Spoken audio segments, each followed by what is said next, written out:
Bien le bonjour à tous mes moussaillons. Aujourd'hui, on va parler d'une décision qui a été prise par le gouvernement hier, ce vendredi 28 février. Cela concerne un pas envers la légalisation du cannabis en France. Alors calmez-vous, on n'en est pas encore là. Mais notre cher gouvernement français, à l'approche des élections présidentielles, a décidé de rendre légale la culture du cannabis à des fins thérapeutiques.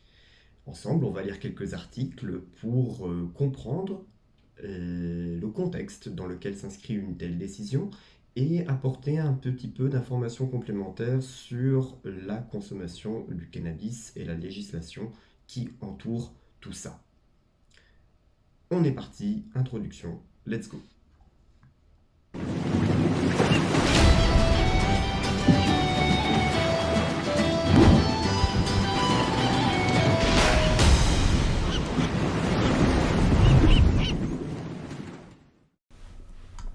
On va commencer par revenir sur un article écrit par Le Point, La culture du cannabis médical désormais autorisée en France. Un décret officiel concernant le cannabis thérapeutique a été publié, mais le gouvernement doit encore établir un cahier des charges strictes, rapporte RTL. Alors que le débat sur la légalisation du cannabis est toujours d'actualité, un pas en ce sens vient officiellement d'être effectué.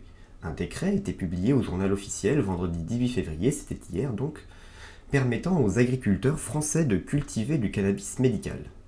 En France, la culture du chanvre est déjà possible, cette plante qui est issue du Cannabaceae, jolie, mais ne dispose que d'une faible teneur en psychotropes, à diverses propriétés pour la santé. Elle permet notamment, au travers d'huile ou d'infusion au CBD, de calmer le stress et les douleurs musculaires. Les autres traitements à base de cannabis pour des patients spécifiques sont actuellement importés. Avec ce nouveau décret, le gouvernement fait entrer dans la danse des variétés bien plus puissantes du cannabis médical, qui seront donc cultivées directement en France. J'ai l'impression que ça concerne que l'agriculture, on va dire vraiment la culture à des fins thérapeutiques. Je ne pense pas vraiment que de façon récréative, vous pouvez continuer à fumer vos pétards. Ça va être un petit peu difficile. Cependant, tout ne va pas se faire en un claquement de doigts. Un cahier de charges précis et strict doit encore être élaboré. Ce que l'on sait pour l'heure, c'est que ces nouvelles variétés de cannabis médical devront obligatoirement être cultivées en milieu clos, sous terre, et être étroitement surveillées. Bon, c'était une évidence. J'en ai parlé juste à l'instant. Ça va être beaucoup plus contrôlé qu'on ne le croit. Ce n'est pas la légalisation du tout. Il ne faut pas penser qu'on va pouvoir frauder ces choses-là. Non, pas du tout. 3000 patients au cœur d'une vaste expérimentation. Le décret, publié vendredi au journal officiel, entre dans le cadre d'un projet beaucoup plus vaste entamé au printemps 2021. Depuis cette période, l'usage du cannabis médical est en effet autorisé en France dans le cadre d'une expérimentation de 2 ans portant sur 3000 patients. En effet, je me suis intéressé un petit peu au contexte de la décision et j'ai trouvé sur le site du gouvernement, sur le ministère des Solidarités et de la Santé, à savoir dirigé par Olivier Véran, toujours actuellement, et le 26 mars 2021, j'ai trouvé ça. Olivier Véran donne le feu vert au cannabis médical en France, une expérimentation menée dans 215 structures de soins volontaires sur l'ensemble du territoire. Alors, on va s'intéresser vraiment au contenu de ce qu'il y a ici, et ça s'intitule comme ça se lit comme ça. L'usage du cannabis thérapeutique sera permis dans 5 indications. Les douleurs neuropathiques, réfractaires aux traitements accessibles, certaines formes d'épilepsie sévères et résistantes aux médicaments, certains symptômes rebelles en oncologie, je ne sais pas ce que ça veut dire oncologie, on verra, j'insérerai peut-être une petite définition au montage. Certaines situations palliatives et la spasticité douloureuse accompagnant certaines maladies du système nerveux central. Là aussi, pour spasticité, on insérera une petite définition. Préalablement formés via un module de e-learning, les professionnels de santé volontaires des structures sélectionnées intégreront les patients dans l'expérimentation, établiront leur première prescription de médicaments à base de cannabis et leur délivreront leur traitement sous forme d'huile par la voie orale et de fleurs séchées pour l'inhalation après vaporisation. Le renouvellement et la délivrance des traitements pourront ensuite être réalisés par ces professionnels de santé ou par des médecins généralistes et des pharmaciens d'officine. L'ensemble des professionnels de santé participant à l'expérimentation auront obligatoirement suivi la formation au préalable. Lors de la consultation d'inclusion des patients, toutes les informations nécessaires au bon déroulement de leur prise en charge leur seront fournies. S'ensuit une déclaration de notre ministre des Solidarités et de la Santé. Alors, moi je me suis aussi posé une autre petite question, après avoir lu tout ça, c'est où va un petit peu la France dans la légalisation du cannabis, jusqu'où ça peut aller, est-ce qu'il y a un projet mené par les différents partis politiques de légaliser ou pas la consommation récréative. Je suis allé sur France Info et pour comprendre un petit peu mieux l'expérimentation qu'on a eue juste avant, voilà. Pourquoi la France a-t-elle décidé d'expérimenter le cannabis médical? Ça, c'est vraiment pour comprendre pourquoi est-ce que la décision a été prise au sein du ministère de la Santé. Plusieurs éléments ont déclenché cette réflexion, affirme le professeur Nicolas Authier, psychiatre pharmacologue au CHU de Clermont-Ferrand.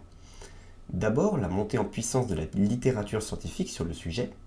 Depuis les années 1980, la médecine est passée de l'empirisme sur le cannabis médical à un véritable rationnel scientifique. Détail à France Info, celui qui a été choisi pour présider le comité scientifique spécialisé temporaire, CSST, fondé par l'Agence du médicament pour déterminer les contours de cette expérimentation. On a par exemple pu établir que le corps humain fabriquait ses propres molécules équivalentes à celles qu'on trouve dans le cannabis. Et il se trouve que ce système, appelé endocannabinoïde, a un rôle très important pour équilibrer l'équilibre de notre corps. Il peut dysfonctionner, voire être à l'origine de pathologies. C'est incroyable. Je ne sais pas si vous trouvez ça tout aussi passionnant que moi, j'espère vous le rendre passionnant en traitant de ce sujet dans ma vidéo. Mais moi, ça m'intéresse énormément. J'ai moi-même été, dans ma jeunesse, je suis toujours jeune, consommateur de cannabis, j'en ai fumé et je sais à peu près ce que ça fait. Donc j'ai toujours des amis qui en consomment de temps en temps. Et je me posais la question autour de ce sujet, comment est-ce que ça évolue en France? On n'en a pas trop entendu parler au vu des dernières actualités avec le Covid, la Russie, ce genre de choses, peut-être dans d'autres vidéos. Voilà. Et je me suis posé une troisième question. Le positionnement législatif de la France, c'est quoi? Qu'est-ce que veulent les partis politiques en France? Il y en a beaucoup des partis politiques en France. J'ai trouvé cet article de France Culture à propos de la légalisation ou non.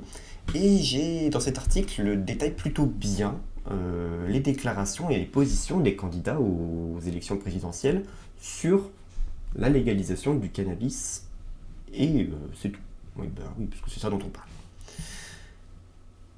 Ce qui est intéressant, c'est que cette question recoupe largement le clivage gauche-droite, mais pas complètement. À gauche, en plus du nouveau converti François Hollande, Yannick Jadot est pour la légalisation, tout comme Jean-Luc Mélenchon et Philippe Poutou, mais Fabien Roussel et Anne Hidalgo ne la proposent pas.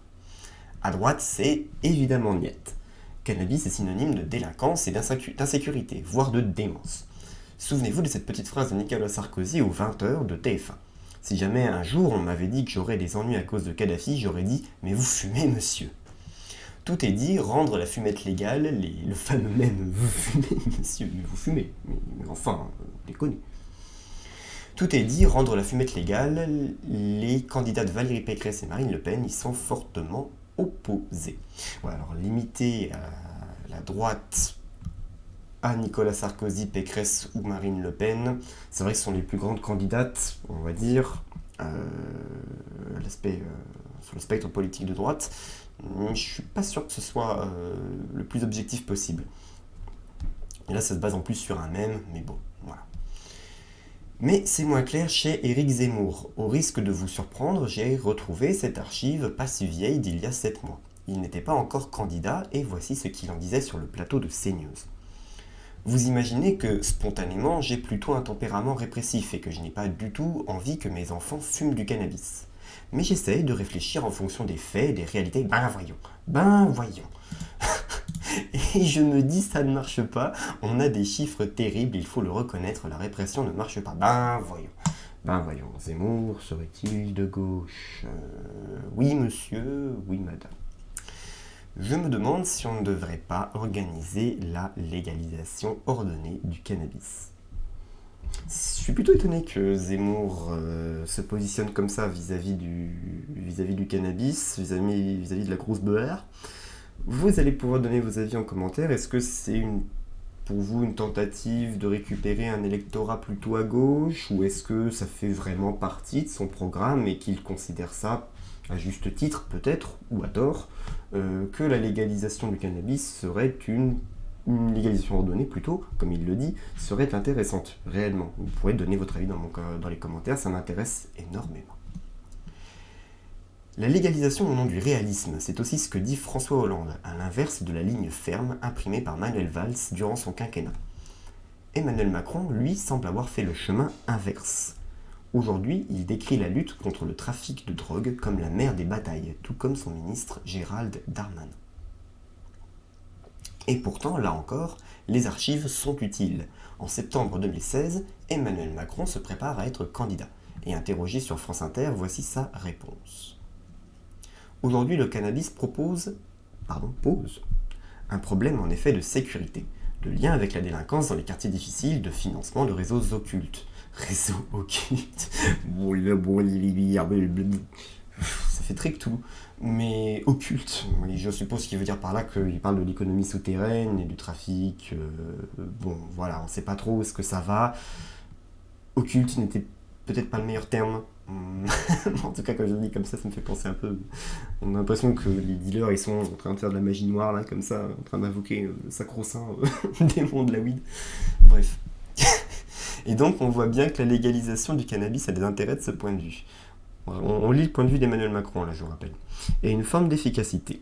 Quand on regarde d'ailleurs l'incapacité des magistrats de régler le problème d'un point de vue pénal, on voit que nous sommes dans un système très hypocrite. Donc je ne suis pas contre la légalisation. Cette réponse provisoire peut être la mienne aujourd'hui. Ça n'a pas vraiment changé à la fin de ton mandat. Mais bon, c'est pas vraiment le problème. Mais alors, quels sont les effets que produisent le cannabis sur le corps humain et sur son petit cerveau, aussi bien gros que moyen ou petit? On va regarder un petit peu ce que j'ai trouvé sur Planète Vie lorsque j'ai tapé effet du cannabis sur le corps. Les passages les plus intéressants, ce sont ces deux-là. On va les lire tous les deux. Pardon. Il n'y a pas que 2 viewers sur ma chaîne. Je suis pas moi. Je suis pas plusieurs dans ma tête. Le cannabis est une drogue d'usage largement répandue dans la population française et en particulier chez les jeunes. Elle est au centre d'un débat passionné sur son classement en drogue dure ou douce. Sa légalisation, tolérance, etc. Le but de ce document n'est bien évidemment pas de rentrer dans de telles polémiques. Le cannabis reste pour beaucoup de gens, en particulier l'usager, une grande inconnue quant à ses réels effets. C'est le cas. C'est vrai, ce qu'il a dit, je trouve ça très vrai, c'est que beaucoup de gens, même en étant non-fumeurs ou fumeurs, de ce que j'ai eu dans mon entourage, je trouve cette phrase très pertinente, parce que beaucoup de gens n'étaient pas du tout informés sur les effets, voire même les niaient complètement une fois qu'on leur expliquait, par exemple. Plus bas, là, je vois qu'il est mesuré par les tests de QI. Bon, on peut s'interroger sur l'importance du QI ou non, mais apparemment, il y a des effets suite à la prise de drogue. On va lire un petit peu ça ensemble, on va éviter de rentrer dans les prises de position. Le but de ce document est, sans rentrer dans aucune polémique, de faire un rapide tour d'horizon de quelques connaissances scientifiques sur le cannabis. Un autre document expose plus en détail les effets du cannabis sur le système immunitaire. Je mettrai dans le lien de description les articles. Récemment, de nouveaux résultats indiquent que la consommation régulière de cannabis à partir de l'adolescence diminuerait à l'âge adulte. Les capacités neuropsychologiques mesurées par les tests de QI, voire consommation régulière de cannabis dès l'adolescence diminue durablement le QI à l'âge adulte. Son usage thérapeutique est également maintenant autorisé en France, en restant très encadré. De la plante à la consommation. Le cannabis utilisé comme drogue correspond à certaines variétés de chanvre. Celui-ci est une plante herbacée dont certaines variétés sont utilisées pour la confection de fibres. Pour ceux qui ne savaient toujours pas ce qu'est le cannabis, c'est vrai qu'on n'en a pas donné de définition, mais bon, je ne prends pas mes viewers pour des imbéciles non plus.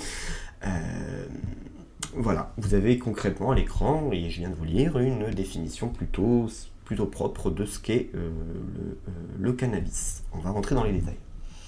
Le composé actif le plus abondant trouvé dans le cannabis, est le tétrahydrocannabinol, soit le THC.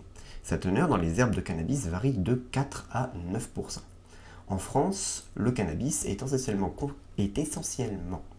consommé sous forme de résine, qui est fumée mélangée à du tabac. La teneur en THC de la résine de cannabis varie de 8% marocain à un maximum de 30% afghan. Il est à noter que des variétés font leur apparition depuis quelques années, présentant des taux de THC désormais bien plus importants. Les cannabinoïdes englobent de nombreuses substances chimiques apparentées: cannabinol, cannabidiol, cannabigérol, cannabivarine, à tes souhaits, cannabicyclol, à tes amours. Et 9-tétrahydrocannabinol. Celui-là, j'arrive plutôt à bien le prononcer, ce dernier étant le composé actif le plus abondant. Les études ont démontré que l'administration du seul THC suffisait à recréer chez un individu les sensations et effets physiologiques principaux créés par le cannabis. La majorité des études expérimentales sont ainsi menées directement avec le composé actif THC ou des dérivés ayant les mêmes effets. Les nombreuses réponses comportementales observées suggèrent l'existence d'une multitude de cibles centrales et périphériques. Voilà, là on a vraiment une bonne définition de ce qu'est le cannabis, une bonne introduction au sujet. Et j'ai cliqué sur ce petit article pour voir un petit peu plus loin que la surface qu'on avait abordée juste à l'instant dans l'article précédent. Et j'ai trouvé du coup des chiffres intéressants ici sur le cannabis. On peut notamment noter que selon l'Observatoire français des drogues et des toxicomanies, en 2011, sur la population des 12-75 ans, environ 50 millions de personnes, 12,4 millions ont consommé du cannabis au moins une fois dans leur vie. Expérimentateurs. Ouais, après, expérimentateurs, on dit souvent « j'ai testé une fois pour rigoler ». Ouais, c'est surtout qu'on n'en achète pas, quoi. Et puis, de temps en temps, avec les copains, quand les copains proposent, voilà. Dont 3,9 millions dans l'année écoulée, qui sont des consommateurs actuels, ceux qui assument. Et parmi ceux-ci, 1,2 million sont des consommateurs réguliers, au moins 10 consommations de cannabis dans le mois écoulé. Ça, c'est beaucoup par contre. Ça doit vraiment être important au niveau des traces laissées dans le cerveau et dans le corps. Dont 550 000 en consomment quotidiennement. C'est encore plus important. Il s'agit, et de loin, de la drogue illicite la plus consommée. De plus, son usage commence plutôt jeune, puisqu'à 17 ans, 2 jeunes sur 5 ont expérimenté le cannabis. 41,5%, avec un âge moyen d'environ 15 ans pour la première expérimentation. Que 22,4% déclarent en avoir consommé dans le mois écoulé et que 6,5% sont des consommateurs réguliers. Signalons qu'on constate une baisse des chiffres de la consommation du cannabis chez les 17 ans, depuis un peu moins d'une dizaine d'années. Cette baisse étant plus marquée chez les garçons que chez les filles. Vous pensez qu'il y a plus de filles que de garçons, ou de garçons que de filles qui consomment du cannabis? Moi je pense que c'est les mecs. Beaucoup plus les mecs. Mais alors évidemment, j'ai rencontré des femmes qui fument du cannabis, mais pas de stéréotype. Mais en nombre, je pense que c'est un peu plus élevé au niveau des hommes. Je me renseignerai à l'occasion. Et là, on a ici 2 bons passages sur les effets à court terme du cannabis et les effets à long terme. On va lire ensemble les effets à court terme et je vous laisserai dans la description le soin d'aller lire la suite de l'article pour qu'on passe ensuite à un autre aspect de la question.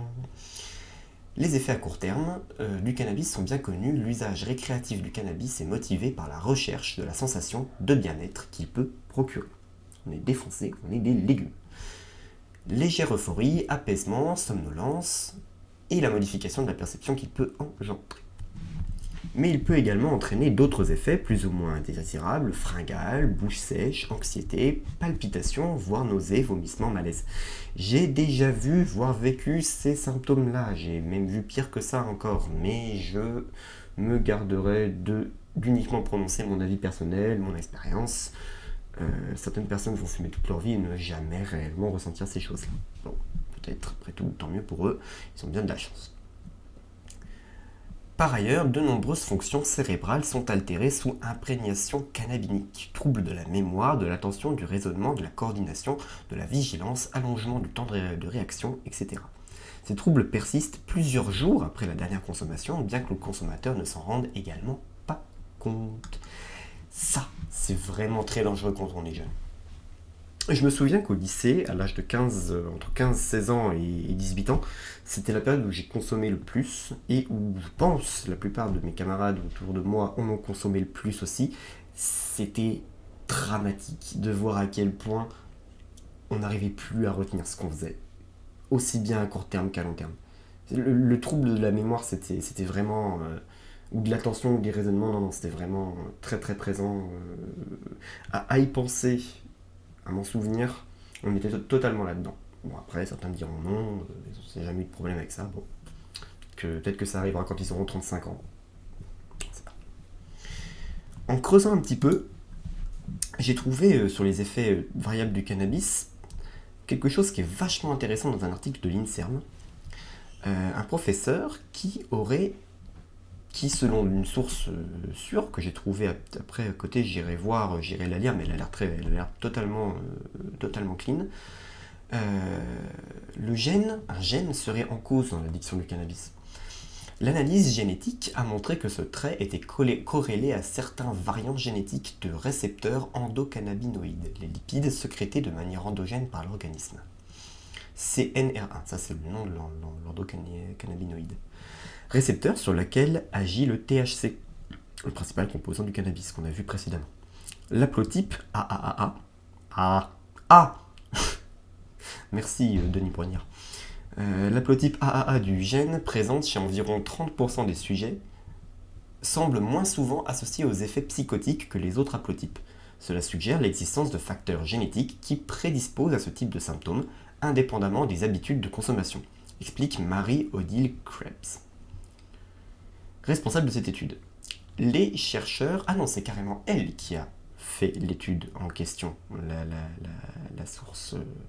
la source, elle est là. Voilà, c'est celle-là. On termine de lire. Les chercheurs tentent maintenant d'évaluer le pouvoir prédictif de cette association, ainsi que l'influence éventuelle de certains variants du gène CNR1 sur le risque d'apparition d'une schizophrénie.